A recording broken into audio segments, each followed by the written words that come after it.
Kung hindi naintindihan ng human rights, I'm sorry. Then you must be you must be an alien to.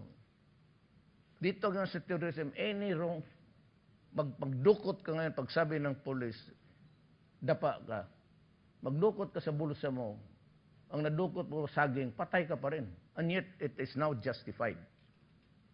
There was a conference of chiefs of police, Europe, pati America.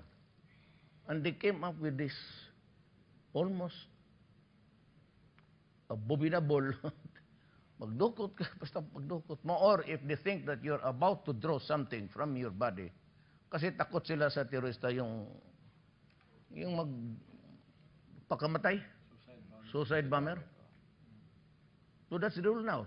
Wala, narinig ka ba yung Human Rights Commission? God damn. That's why I said my lamentations. Mabutit na ilabas ko na rin.